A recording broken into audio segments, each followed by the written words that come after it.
मध्यम लहरी 1305 किलो हर्ट्सवर आणि FM बँड 102 मेगा हर्ट्सवर आपण ऐकत आहात. आकाशवाणी परभणी केंद्र. 11:35 झाली आहेत. आता प्रसारित करत आहोत साहित्य संस्कृती हा कार्यक्रम. या अंतर्गत आज ऐकूयात पांडुरंग गणपती वागतकर यांचं काव्यवाचन. सहनिवेदन आहे सुषमा कुलकर्णी यांचं. ऐकूयात कार्यक्रम साहित्य संस्कृती. श्रोते हो, नमस्कार.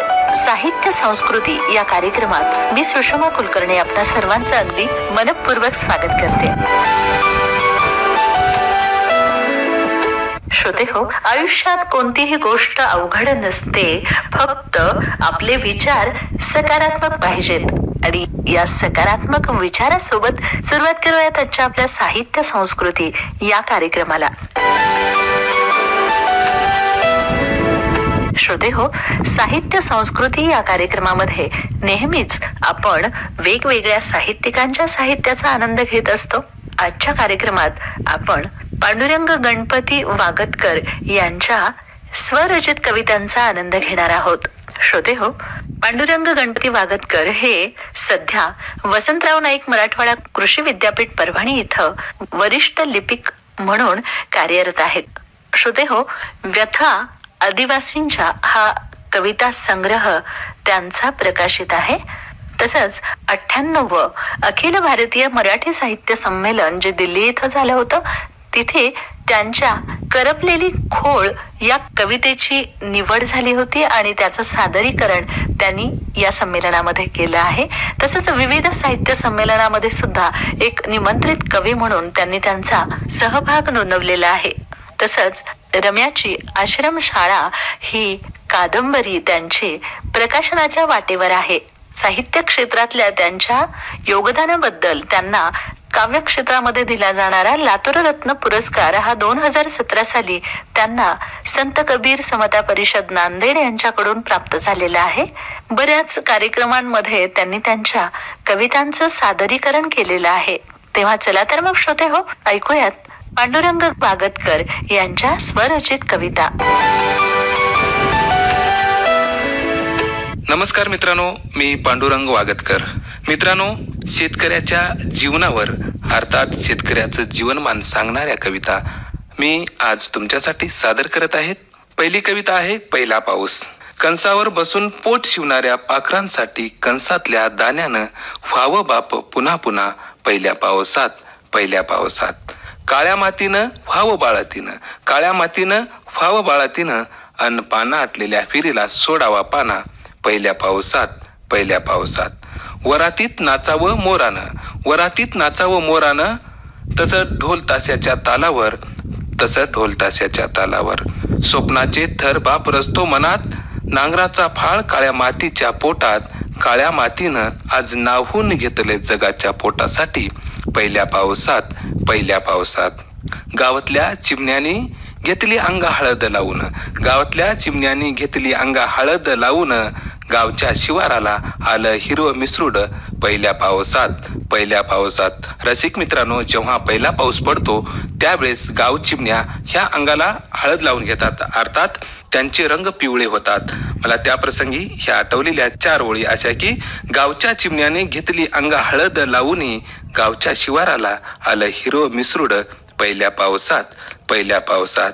मायेची ओटीवर ओटी, मायेची ओटीवर ओटी, बापानं ठेवला चाड्यावर हात, केली ओटभरण काळ्या मातीची जगाच्या पोटासाठी पहिल्या पावसात, पहिल्या पावसात. मातीच्या अत्तरानं घायाळ झालं शिवार, मातीच्या अत्तराने घायाळ झालं शिवार, काळ्या मातीच्या अन काळ्या बापाच्या पायाच्या भेगा, काळ्या मातीच्या अन काळ्या बापाच्या पायाच्या भेगा मिटल्या पहिल्या पावसात, पहिल्या पावसात. ढगानं दिलं वचन, ढगानं दिलं वचन, कंसाचा वंश वाढील चिमणी पाखरांसाठी पहिल्या पावसात, पहिल्या पावसात. रसिक मित्रांनो, यानंतरची माझी कविता आहे. जेव्हा पाऊस पडतो आणि निसर्गात खूप असे बदल घडतात, ते बदल या कवितेच्या माध्यमातून मी आपल्या समोर सादर करत आहे. कवितेचं नाव आहे पावसाचं बालपण. गावची पांदन देऊन गेली, गावची पांदन देऊन गेली, गावची घाण देऊन गेली पहिल्या पावसात, पहिल्या पावसात. झाडाच्या बुडाला निघालेल्या मुंगळे, झाडाच्या बुडाला निघालेले मुंगळे खाऊ लागले सरडे त्यांना पहिल्या पावसात, पहिल्या पावसात. काळे मुंगळे पंख धरू लागले, काळे मुंगळे पंख धरू लागले आणि उडू लागले नभात पहिल्या पावसात, पहिल्या पावसात. रसिक मित्रांनो, जेव्हा पहिला पाऊस पडतो तेव्हा जमिनीत असलेले काळे मुंगळे ते बाहेर येतात. फक्त बाहेरच येत नाहीत तर त्याच्या अंगाला पंख फुटतात आणि ते पंखाच्या साहाय्याने ते उडण्याचा प्रयत्न करतात. तर काळे मुंगळे पंख धरू लागले आणि उडू लागले नभात पहिल्या पावसात, पहिल्या पावसात. काळ्या मुंगळ्याप्रमाणेच शेतकऱ्याच्या मनात पंख फुटू लागले पहिल्या पावसात, पहिल्या पावसात. घोरपडी सरपडू लागल्या, घोरपडी सरपडू लागल्या पवळेवरच्या दगडात शोधू लागल्या भक्ष्य पहिल्या पावसात, पहिल्या पावसात. काळ्या मातीच्या पोटात आतडे तोडणारा खेकडा, काळ्या मातीच्या पोटात आतडे तोडणारा खेकडा बाहेर आला पहिल्या पावसात, पहिल्या पावसात. रसिक मित्रांनो, जेव्हा जमिनीमध्ये किती खोल असलेला खेकडा जेव्हा पहिला पाऊस पडतो ना, त्या पावसाचा शोध घेत तो वर येतो. म्हणून मला ह्या ठिकाणी असं म्हणायचं आहे की काळ्या मातीच्या पोटात आतडे तोडणारा खेकडा बाहेर आला पहिल्या पावसात, बाहेर आला पहिल्या पावसात. गावच्या ओढ्यातील बेंडकोळी गीत गातात सुरात, गावच्या ओढ्यातील बेंडकोळी गीत गातात सुरात पहिल्या पावसात, पहिल्या पावसात. सुगीचे बीज अंकुर धरू लागले शेतकऱ्याच्या मनात, सुगीचे बीज अंकुर धरू लागले शेतकऱ्याच्या मनात पहिल्या पावसात, पहिल्या पावसात. मातीने लिपलेल्या मातीच्या भिंती, मातीने लिपलेल्या मातीच्या भिंती फुगू लागल्या अन्न पोपडे धरू लागल्या पहिल्या पावसात, पहिल्या पावसात. काळ्या मातीच्या आणि काळ्या ढगाच्या जीवावर, काळ्या मातीच्या आणि काळ्या ढगाच्या जीवावर जुगार मांडल्या शेतकऱ्याने पहिल्या पावसात, पहिल्या पावसात. मित्रांनो, अनेक दुष्काळ येतात, ओले दुष्काळ येतात, कोरडे दुष्काळ येतात. परंतु ह्या दुष्काळावर मात करण्यासाठी जेव्हा पहिला पाऊस पडतो आणि मातीचा सुगंध येतो त्यावेळेस शेतकऱ्यांना जगण्याची आशा मिळते. तर एकंदरीत सांगायचं म्हणलं तर मातीच्या ढेकळाच्या वासानं जगण्याची उमेद मिळते. हीच उमेद देणारी कविता मी आपल्या समोर सादर करतोय. कवितेचं नाव आहे ढेकळाचा वास.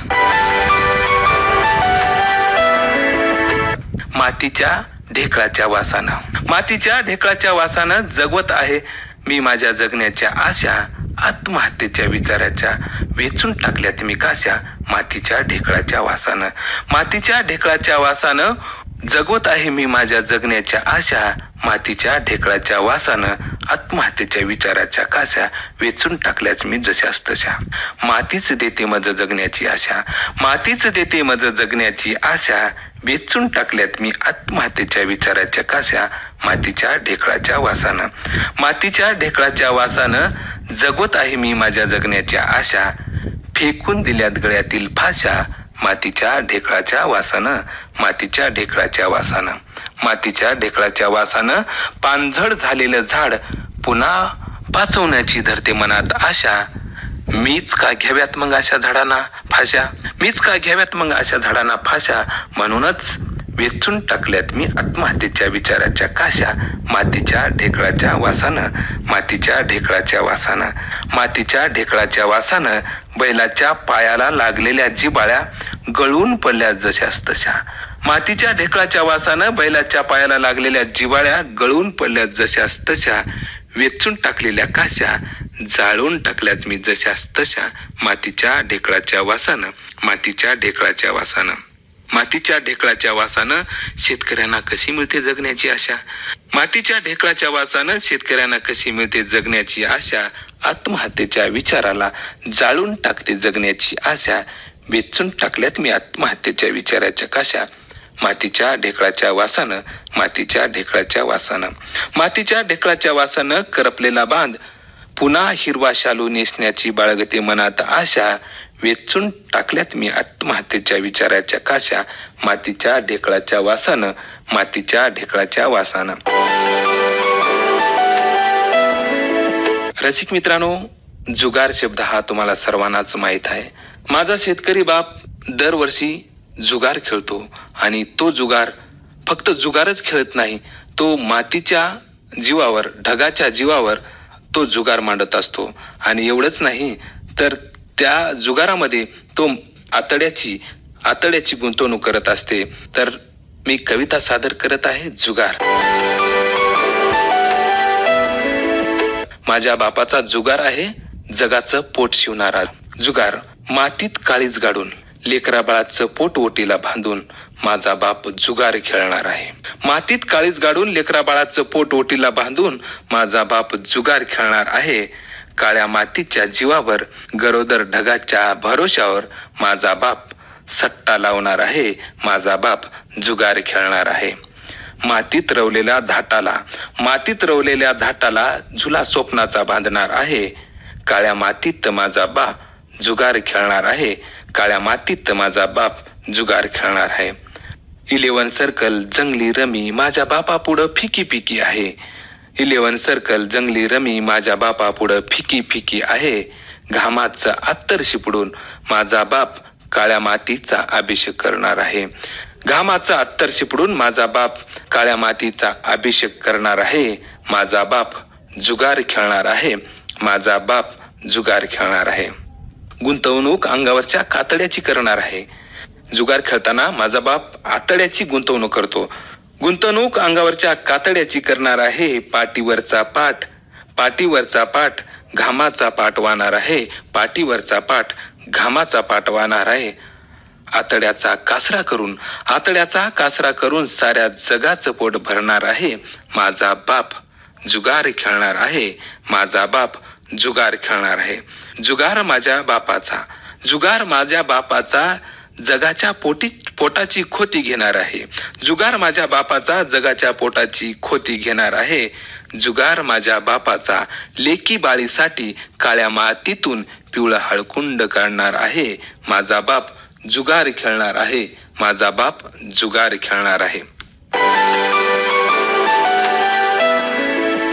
मित्रांनो, जेव्हा पाऊस पडतो तेव्हा आपल्या आजूबाजूचा परिसर आपल्याला संकेत देत असतात. प्रत्येक झाड किंवा प्राणी पक्षी हे आपल्याला पावसाची चाहूल सांगत असतात. आता पाऊस येणार आहे आणि तुम्ही सावध व्हा, पेरणीसाठी सावध व्हा असे सांगणारा आपला निसर्ग असतो. झाडे वेली असतात, पशुपक्षी असतात.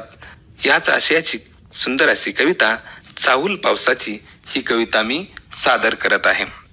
लिंबोळ्या पिकतील ढग गर्भवती होतील. लिंबोळ्या पिकतील ढग गर्भवती होतील. इकनं तासून शेवटून बिया भरण्यासाठी बळी कर्ज काढेल. शेतातील धसकटे वेचली जातील. काही धसकट मात्र तसेच राहतील. ढगांना काजळ लावलं जाईल. काळी माती बाळातीन होईल. शिवाराला शेतकऱ्यांचा अविभाज्य घटक असा शेतातील तास, नांगराचं तास, वखराचा फास ह्या गोष्टी शेतकऱ्यांच्या जीवनाचा अविभाज्य घटक असतात. तर मी तास ही कविता सादर करतोय. कवितेचं नाव आहे तास. शेतात पिकाचं तास, वखराचा फास, चिमणी पाखरांसाठी खास, बळीराजाच्या घामाचा वास, नजर न लागो काळीच्या गर्भास. शेतात पिकाचं तास, वखराचा फास, चिमणी पाखरांसाठी खास, बळीराजाच्या घामाचा वास, नजर न लागो काळीच्या गर्भास. हिरवळीचा वास, भरली दुधानी गायीची कास, वासरांसाठी खास, हंबरून गाय बोलवते वासरास, हंबरून गाय बोलवते वासरास. पांदीचा वास, चिखलाचा त्रास, घेऊन सुगीची आस, माय चालली शेतास. माय घरभर पसरू दे करपलेल्या भाकरीचा वास, माय घरभर पसरू दे करपलेल्या भाकरीचा वास, भाकरीचा वास. बांधून भाकर झाडास, खुरोपते माय पिकाचं तास, रडणाऱ्या बाळाला लावते स्तनास. सुगीची आस लागली काळजास, सुगीची आस लागली काळजास. रानातली हिरवी हळद लावते अंगास, रानातली हिरवी हळद पिवळं करते मनास. जगाच्या पोटासाठी बळीराजा पीळ घालतो पोटास, पीळ घालतो पोटास. मित्रांनो, लहान मुलांना ज्यावेळेस पोषक आहार मिळतो, दूध मिळते, त्यावेळेस लहान मुलांना खूप असं बाळसं येतं आणि ते लहान बाळ आपल्याला खूप हवं असं वाटतं आणि प्रत्येक लहान मुलांना आकर्षक असं वाटतं. त्यावेळेस प्रत्येक व्यक्ती लहान मुलाकडं आकर्षक होतो. तर त्याच आशयाची म्हणजे ज्यावेळेस पाऊस पडतो त्यावेळेस काळ्या मातीला सुद्धा बाळसं येतं. ते बाळसं आल्यानंतर काळी माती किती सुंदर दिसते याचं वर्णन करणारी कविता मी सादर करतोय. कवितेचं नाव आहे हिरवळीचं बाळसं. काळीला बाळसं आलं हिरवळीचं, काळीला बाळसं आलं हिरवळीचं, नदीला नाहणं आलं हिरवळीचं. काळीला बाळसं आलं हिरवळीचं, नदीला नाहणं आलं हिरवळीचं, शिवाराला हिरवं मिसरूड आलं हिरवळीचं. झाडे वेलीला भूषण आलं हिरवळीचं, झाडे वेलीला भूषण आलं हिरवळीचं, ढगाला काजळ लागलं हिरवळीचं, ढगाला काजळ लागलं हिरवळीचं. म्हसोबाच्या खडकावर शेवाळ आलं हिरवळीचं, म्हसोबाच्या खडकावर शेवाळ आलं हिरवळीचं, काळ्या माईनं कुंकू लावलं हिरवळीचं, काळ्या माईनं कुंकू लावलं हिरवळीचं. फुलपाखरांना जेवणपण आलं हिरवळीचं, हिरवळ बघून बळीराजाच्या मनाला झालर लागलं हिरवळीचं, हिरवळ बघून बळीराजाच्या मनाला झालर लागलं हिरवळीचं. पांदीवरच्या कुंपणाला आस्तर लागलं हिरवळीचं, आस्तर लागलं हिरवळीचं. हिरवं शिवार बघून मायनं कणगीच्या तळाला लिपून घेतलं हिरवळीचं, लिपून घेतलं हिरवळीचं. बळीराजा, गळफास घेऊ नकोस, आत्महत्या करू नकोस, औषध पिऊ नकोस, तग धर, तुला जगासाठी जगायचं आहे. अशीच शेतकऱ्यांना उमेद देणारी कविता मी सादर करतोय. कवितेचं नाव आहे मिरगाचा पाऊस. मिरगाच्या ढगाखाली पेरण्यापूर्वीच संपू नकोस तू स्वतःला, मिरगाच्या ढगाखाली पेरण्यापूर्वीच संपू नकोस तू स्वतःला. मातीचा सुगंध येण्यापूर्वीच, अंकुराचे रोप होण्यापूर्वीच, चिखलातून पायाला काटा रुतण्यापूर्वीच संपू नकोस तू स्वतःला, संपू नकोस तू स्वतःला. ढग गडगडण्यापूर्वीच, रोपाला फुले फळे येण्यापूर्वीच, स्वप्ने पोटऱ्यात असतानाच संपू नकोस तू स्वतःला, संपू नकोस तू स्वतःला. ढेकळाची माती होण्यापूर्वीच, ढेकळाची माती होण्यापूर्वीच, स्वप्नाच्या कंसाला दाणे येण्यापूर्वीच, स्वप्नाच्या कंसाचा हुरडा करू नकोस बळीराजा, स्वप्नाच्या कंसाचा हुरडा करू नकोस बळीराजा. जीवनातील आनंदाला उकळी येण्यापूर्वीच, जीवनातील आनंदाला उकळी येण्यापूर्वीच, अंगातील आग विझू दे नकोस तू बळीराजा, तू बळीराजा. गावची पांदन मोठ्या पावसाने धुवून जाण्यापूर्वीच, गावची पांदन मोठ्या पावसाने धुवून जाण्यापूर्वीच, टाक काढून पांडित आत्महत्येच्या विचाराची सनी, धुवून जाऊ दे आत्महत्येच्या विचाराची सनी. पण पांदन धुवून जाण्यापूर्वीच संपू नकोस तू स्वतःला, पण पांदन धुवून जाण्यापूर्वीच तू संपू नकोस तू स्वतःला. कोण म्हणतं की स्त्रीच गर्भ होते? अजिबात नाही. माझ्या मते काळी माती सुद्धा गर्भवती होते. जेव्हा काळी माती फक्त एक गर्भ उगवत नाही तर कितीतरी गर्भ ती पोटात घेते आणि जन्म देते. म्हणूनच गर्भ मातीचा ही कविता मी सादर करतोय. हिरवा गर्भ माझा काळ्या मातीच्या ओटीत घे, हिरवा गर्भ माझा काळ्या मातीच्या ओटीत घे, ज्वारी तूर सोयाबीन याचे अर्भक तुझ्या पोटात वाढू दे. कमी जास्त पावसाचे तडे तू सोसून घे, कमी जास्त पावसाचे तडे तू सोसून घे. जगाच्या पोटासाठी, जगाच्या पोटासाठी तुझं पोट वाढू दे, जगाच्या पोटासाठी तुझा गर्भ वाढू दे. पोटासाठी आयुष्य दळतात, पोटासाठी आयुष्य दळतात, त्या पोटासाठी तुझं पोट वाढू दे. चोंची मधल्या दाण्यासाठी तुझा गर्भ वाढू दे, चोंची मधल्या दाण्यासाठी तुझा गर्भ वाढू दे. पोटऱ्यात आलेल्या कंसाची मुळं तुझ्या उदरात रवून घे, पोटऱ्यात आलेल्या कंसाची मुळं तुझ्या उदरात रवून घे. जवानीत आलेल्या सोयाबीनवर मायेची नजर राहू दे, जवानीत आलेल्या सोयाबीनवर मायेची नजर राहू दे. पांढरं सोनं तू गळ्यात माळून घे, पांढरं सोनं तू गळ्यात माळून घे. लेकी बाळी पिवळं करणाऱ्या हळदीचा कोंब तुझ्या काळजात रवून घे, लेकी बाळी पिवळं करणाऱ्या हळदीचा कोंब तुझ्या काळजात रवून घे. वयात आलेलं शिवार तुझ्या स्मरणात राहू दे, वयात आलेलं शिवार तुझ्या स्मरणात राहू दे. जगाच्या पोटासाठी कणगीचं बाळातपण सुखात होऊ दे, जगाच्या पोटासाठी कणगीचं बाळातपण सुखात होऊ दे. सुगीचं लेणं काळी माय तू भाळी लावून घे, सुगीचं लेणं काळी माय तू भाळी लावून घे. भारत मातेचं सौभाग्य, भारत मातेचं सौभाग्य अबाधित राहू दे, भारत मातेचं सौभाग्य अबाधित राहू दे. धन्यवाद.